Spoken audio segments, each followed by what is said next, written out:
At E3 2018, Bethesda caused quite a stir when they announced Fallout 76 was releasing in a few months, followed by a teaser trailer for Starfield, and then that was followed with a trailer for Elder Scrolls 6.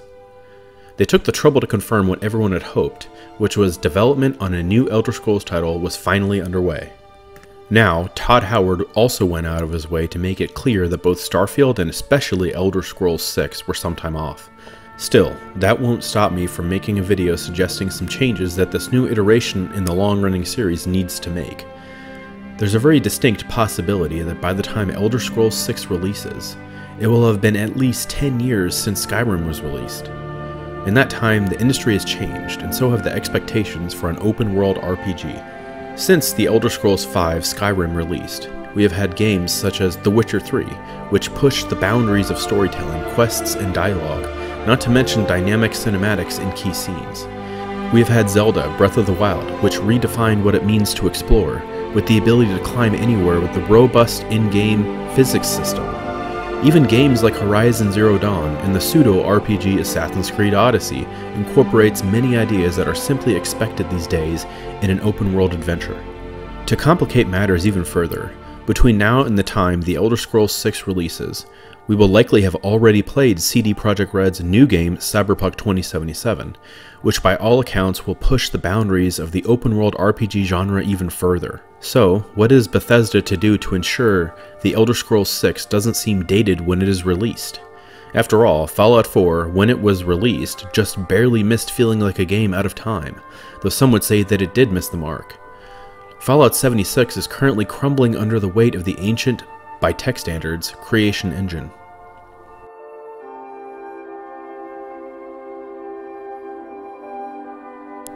So, priority number one for Bethesda is to either license an existing engine from someone else or create a new one. They absolutely cannot go back to creation.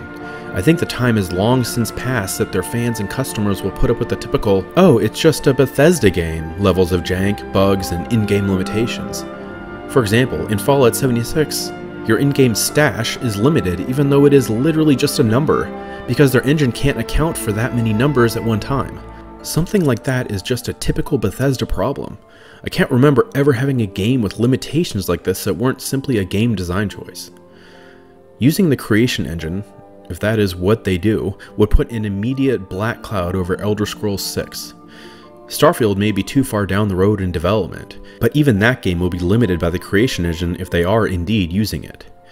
Even a modified version of it, since the creation engine itself is a modified version of an even older engine that Bethesda built in the mid-2000s.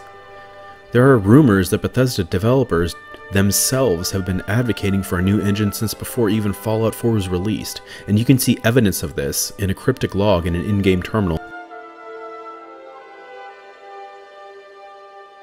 Next, Bethesda needs to find a way to make choices in the game matter. This means branching dialogue trees, possibly a talking player character. And I am not talking about a choose a side toward the end of the game to get a different ending level of choices. If you really want the player to have a dynamic experience, the choices you make throughout the game must change the outcome of the choices you make later. Bethesda has taken a simpler approach to this in the past, essentially just making other groups attack you on sight that you may have sided against. I think there needs to be more nuance than that. Choices should matter, big and small. This is a lot of work, but other developers have figured out how to accomplish this. The reason many people prefer Fallout New Vegas to either of Bethesda's Fallout games is due to the way character interactions and player choices were handled. New Vegas had its own set of issues, and the fact that Obsidian didn't have to build an engine or create many new assets for the game meant that they had more time to make the dialogue trees and a greater range of available choices to the player. Bethesda needs to do that and a lot more. Aiming to meet the standards from a game made 2 generations earlier shouldn't be the baseline they are aiming for. In fact, since the Elder Scrolls 6 is going to be released on a new set of consoles, the baseline for development will be far more powerful CPUs, which I am hoping Bethesda will take advantage of. Smarter enemies, better tracking of items in the game world, and of course, how your choices as the player change many other things in the game world, will all be possible with additional computational resources available.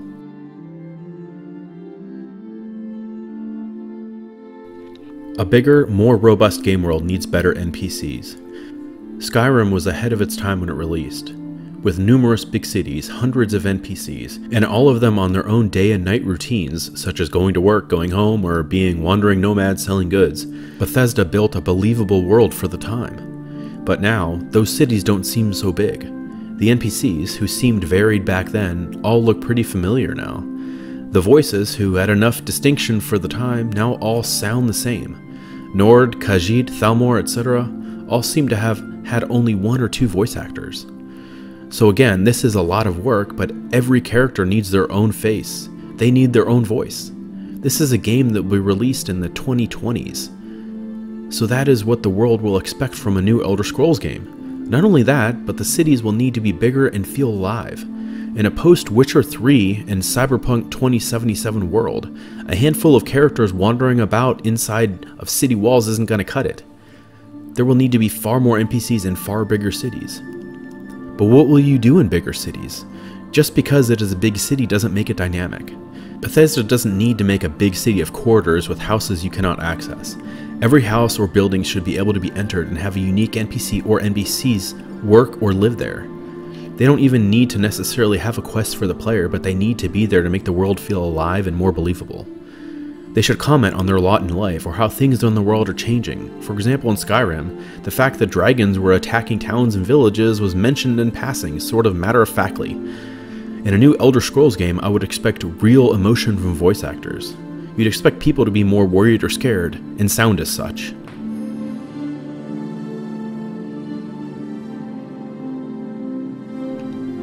I am breaking up the types of quests here. We will go over main story quests, guild quests, and side quests all separately. First, and most importantly, is the main story. Because the game was so revered, and you could do so much, and everything else everyone loved about Skyrim, not that many people took the time to weigh in on the main story. In fact, the main story didn't take very long to complete, and though there were some interesting moments, there wasn't any sense of finality once you defeated Alduin. As far as a main villain goes, you don't even know who he is until 3/4 of the way through the main quest line.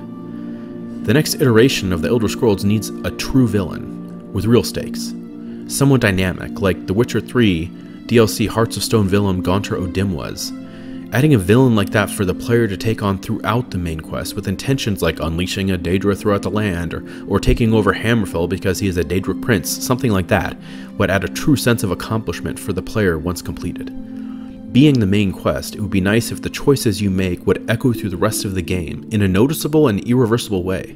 This seems to be what the upcoming Obsidian game, The Outer Worlds, is going to do. Add replayability by making player choice so impactful that you need to play through the game multiple times. This really is the only way to make player choice truly important in a meaningful way.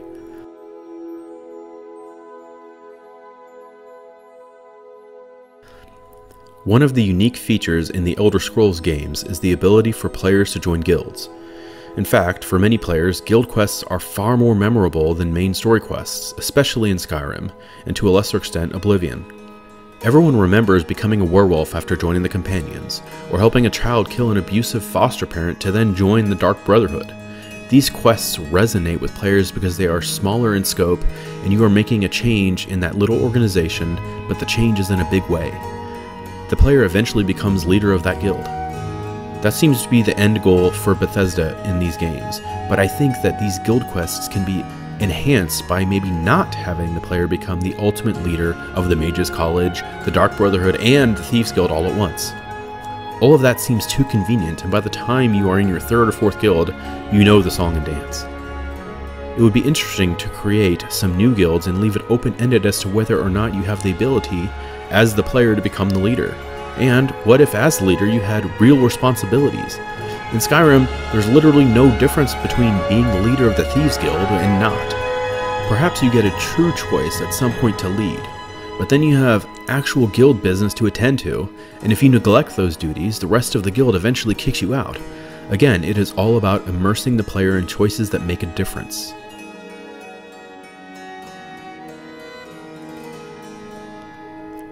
Some of the side quests in Skyrim were supposed to be long and varied, with real stakes. However, they really didn't come off that way, such as a Civil War storyline. Some of that is due to limitations around the game engine Bethesda used, where I am sure that on paper these epic battles and conversations that took place seemed much more grandiose than they turned out to be. The reality is that the battles and decisions between leaders of factions seemed like any other conversation you have in the game. Bereft of true emotion, declarations of war were like conversations with a merchant. Battles had the same lack of impact. The game engine simply couldn't display enough characters on screen to make the player feel like there was a pivotal battle that would decide the fate of the entire land taking place. Everything leading up to this was a series of smaller quests you'd partake in until choosing a side, and then it ultimately led to the fateful end. Talk about stakes, right? But again, it never really feels that different because the world around you really doesn't change. NPCs may say different lines, but that is about it. I love the idea of hefty side quests, especially ones that start off in very small ways. That was part of the reason many people loved The Witcher 3 quests. You never knew how big or small they would be. I'd personally like some good writing and emotional significance. Maybe some real cutscenes showing your character that many of us spend hours creating and then never actually see while playing. A new engine allows for this, if Bethesda accounts for it. And honestly, that is the type of immersion that players expect in their open-world RPGs these days. There simply won't be any excuse for Bethesda not to incorporate dynamic camera angles to help tell their stories. Finally, as far as quests go, I think Bethesda needs to eliminate Radiant quests. I know that they don't want the player to ever run out of things to do in the world, but you can eliminate this problem by incorporating the change I suggested earlier. If the decisions the player makes are so substantial that you must play through the game multiple times, and the other quests are so good that players don't mind playing them again, then this is a much better solution. Because, let's be honest, Radiant quests are the same thing as playing quests all over again. Except they are boring and forgettable. Go here, kill this bandit leader, clear out that cave, or collect this number of items. After a few, it is just replaying the same quests over and over. If I am going to replay a quest, I want it to be great. And on my second playthrough, I may make different decisions, so if there is true player agency, even replaying quests will be different. Anyway, thanks for watching and listening to my list of changes I would like to see Bethesda make for Elder Scrolls 6. I love this series and the game can't come soon enough. But Bethesda must continue to evolve with the industry, and the recent situation surrounding Fallout 76's release has unfortunately cast doubt on whether Bethesda can deliver a truly modern and innovative title as they did many years ago. I am looking forward to finding out more information in the coming years. Please let me know your thoughts and ideas on the Elder Scrolls 6 in the comments below.